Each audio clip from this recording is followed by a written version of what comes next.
Bienvenue sur cette leçon numéro 4. Ici, je vais te suggérer 11 clés pour te libérer d'une relation toxique et retrouver ta liberté intérieure. Tu ne vas pas tout changer en une nuit. Ce n'est pas une course, mais tu peux commencer aujourd'hui un petit pas et puis un autre. Si tu es là, c'est que la douleur, la confusion et le doute ont assez duré. Tu es prête à tourner la page, à te libérer de cette relation qui t'épuise. Je vais te parler franchement, sans détour ni discours creux. Juste 11 clés concrètes, des pistes que tu pourras appliquer à ton rythme pour reprendre ta vie et ta paix intérieure. 1. Commence par construire ton filet de sécurité. Quitter une relation, ce n'est pas juste dire c'est fini, c'est un vrai séisme émotionnel.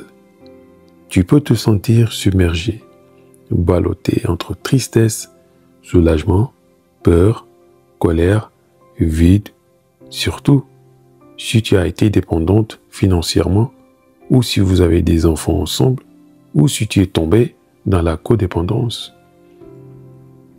Tu as besoin d'un réseau, un vrai filet de sécurité.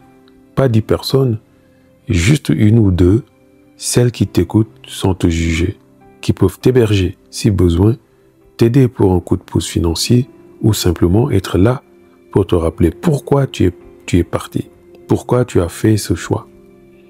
Quand le doute s'installe, c'est ce filet qui t'empêchera de replonger dans le cercle vicieux. Donc en exercice, liste dans ton téléphone ou sur un papier 2 ou 3 personnes en qui tu as confiance. Note aussi un moyen concret qu'elles pourraient t'apporter. Une écoute, un hébergement temporaire, un conseil ou un soutien moral. 2. Dis à une personne de confiance que ta relation est toxique. Il faut que tu libères ce poids. C'est dur de rester seul avec cette histoire. Souvent on se tait, on minimise, on veut faire comme si de rien ne s'était passé. Mais c'est toxique. Aussi de garder tout ça pour soi. Choisis une personne proche, bienveillante, qui ne te juge pas et ne minimise pas ta douleur. Parler à voix haute, c'est poser une vérité, c'est briser l'isolement. Tu verras. Entendre quelqu'un d'autre te dire « je comprends » ou « tu mérites mieux », ça change la donne. Choisis qui tu vas appeler ou voir cette semaine. Prépare ce que tu veux lui dire en quelques phrases, juste pour libérer ce poids, sans avoir à expliquer toute l'histoire si tu ne veux pas. 3. Prépare un plan détaillé. Quitter, c'est une décision, mais ce n'est pas un saut dans le vide, c'est une stratégie, un plan. Où vas-tu vivre? Quel objet emporter? Comment vas-tu retrouver ton indépendance financière? As-tu des démarches administratives à prévoir? Fais ce travail à ton rythme. Personne ne te demande d'être parfaite. Ce qui compte, c'est de commencer à préparer ton nouveau terrain de vie. Ne garde pas ça pour toi. Demande de l'aide si tu en as besoin. Il n'y a pas de honte à ça. C'est ta survie qui en dépend. Prends un carnet ou ton téléphone et commence à répondre aux questions essentielles juste pour poser des bases, un pas à la fois. 4. Choisis comment t'exprimer. Tu as le droit de partir et tu as le droit de dire ce que tu ressens. Mais protège-toi. Si tu sens que ton ex est capable d'écouter sans crier, sans te manipuler, tu peux avoir une vraie conversation. Sinon, écris-lui une lettre que tu n'es pas obligé d'envoyer d'ailleurs ou demande à un tiers de faire le relais.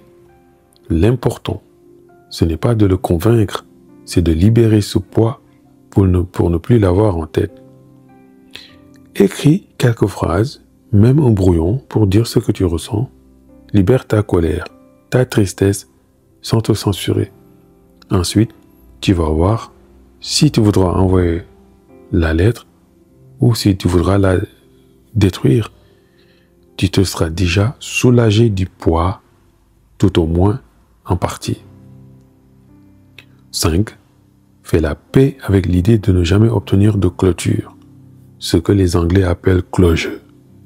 Souvent, on cherche la fin parfaite, les excuses, la reconnaissance, la réponse à pourquoi. Mais dans une relation toxique, la clôture est souvent rarement au rendez-vous. L'autre ne fera peut-être jamais ce travail et c'est OK. Choisir de fermer cette porte toi-même, c'est prendre ton pouvoir. Ta guérison ne dépend que de toi et pas de lui. Imagine que tu poses une porte fermée entre vous. Visualise-toi, tourner la clé et déposer ce besoin de réponse. Respire profondément en te répétant « Je choisis ma paix ». 6. Rappelle-toi que tu mérites mieux. Pendant longtemps, tu as peut-être été entendu que tu étais trop sensible, pas assez, ou pire, qu'il n'y avait personne de mieux pour toi. C'est le poison d'une relation toxique, te faire croire que tu ne mérites rien de mieux. Et ce n'est pas vrai. Tu mérites le respect, la douceur, la sécurité et surtout l'amour. Fais de cette vérité ton mantra quotidien. Dis-le, écris-le, crie-le si besoin. Chaque matin, regarde-toi dans le miroir et répète « Je mérite mieux, je suis digne d'amour et de respect ». 7. Cherche l'aide d'un professionnel. Tes proches sont précieux, mais un professionnel peut faire la différence. Un coach, un thérapeute t'offre un espace où tu peux comprendre ce que tu as vécu, traiter la douleur et reconstruire ton estime. Chercher de l'aide, ce n'est pas un signe de faiblesse, c'est une preuve de courage, un chemin vers la guérison. Note le nom d'un professionnel ou d'un service d'aide dans ta région ou en ligne. Prévois un rendez-vous, même si c'est dans un mois. 8. Écris tes émotions. Parfois, écrire, ça semble impossible, trop dur. Tu crains d'empirer les choses. Mais un journal, c'est un espace où personne ne te juge. Il te rappelle la vérité, surtout quand ton esprit essaie d'oublier les moments difficiles. Commence par écrire une phrase, juste une. Par exemple, aujourd'hui, j'ai eu peur, mais j'ai tenu bon. Essaie d'écrire chaque jour, même un peu. 9. Fixe-toi un objectif d'indépendance. L'indépendance, ce n'est pas qu'un mot. C'est retrouver ta liberté financière, mentale, émotionnelle et physique. Choisis un objectif simple pour commencer. Épargner un peu d'argent, chercher un logement, reprendre une activité qui te fait du bien, lancer un projet personnel. Chaque petit pas compte.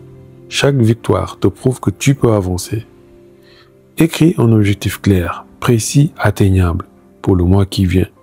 Engage-toi à avancer dessus chaque semaine. 10. Tiens bon. Le doute va revenir, c'est normal. Tu repenseras au bon moment. Tu oublieras les crises. Tu imagineras qu'il a changé. Mais rappelle-toi pourquoi tu es parti. Ce n'était pas un caprice. C'était une décision pour te protéger. Même dans les moments difficiles, même quand tu pleures, tiens bon. Appelle une amie. Relis ton journal. Ne retourne pas là où tu as dû fuir. Prépare une liste dans ton téléphone ou carnet. Tu mets des raisons pour lesquelles tu es parti. Relis-la dès que le doute t'assaillit. 11. Prends soin de toi. Aime-toi. Ce n'est pas un cliché, c'est vital. Tu t'es perdu dans cette relation.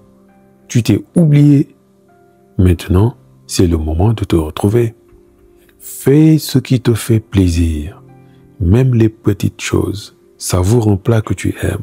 Marche au soleil. Regarde une série sans culpabilité. Et surtout, sois douce avec toi.